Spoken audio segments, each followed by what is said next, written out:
Talaka ya mastaa wa muziki wa hip hop nchini Marekani Offset na Cardi B imechukua mkondo mpya baada ya Offset kuwasilisha maombi ya kupewa matunzo ya kifedha kutoka kwa Cardi B.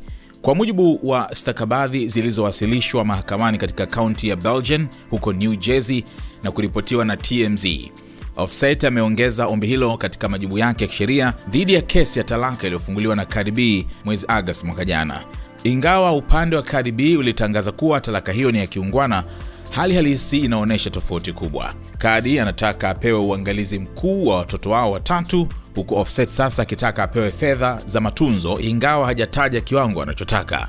Hata hivyo, majibu makali ya Cardi B kupitia mitandao ya kijamii Ijumaa hii yamezua gumzo kubwa mtandaoni na kuchochea mjadala. Katika ujumbe wa sauti alioweka kwenye mtandao wa X, zamani Twitter, Cardi alimtuhumu Offset kwa kutelekeza watoto wao na kutaka kufaidika na mali aliyoitolea jasho. "Hupati hata senti moja kutoka kwenye nyumba yangu niliyoitolea jasho," alisema. "Sikuombi hata chochote kwa ajili ya watoto. Kitu pekee ninachokuomba ni kuwaona, na hujawaona kabisa." Cardi B alieleza pia hali yake ya sasa, akidai kuwa anaishi peke yake Atlanta katika hoteli ndogo bila marafiki wala familia, huku akijitahidi kufanya kazi kwa bidii kwa ajili ya watoto wao.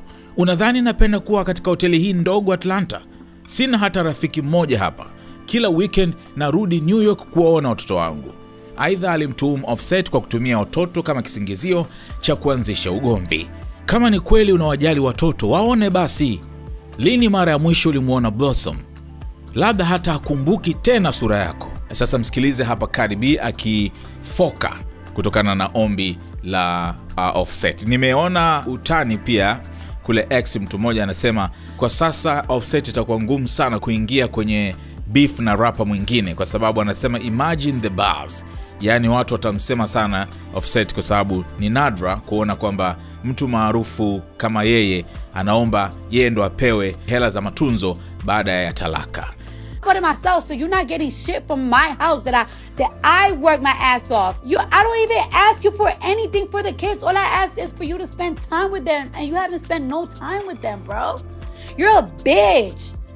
And and you know I don't f with your family, but I even be calling your family like, yo, I don't know what's going on with you.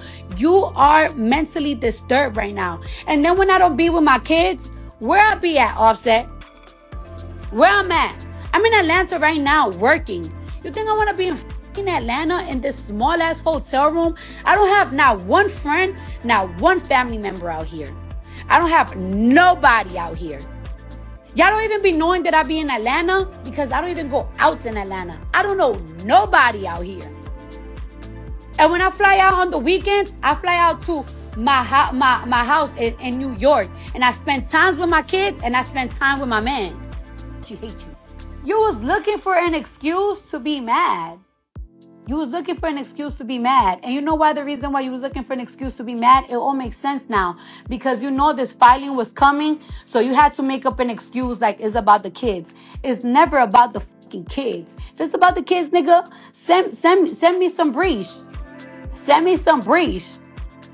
Or if it's about the kids, go see them.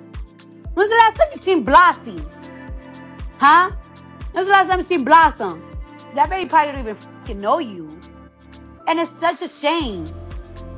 And now you trying to make it seem like I even let you go see them in my house. Just because I want you to see them. Because I know my kids love you. But you are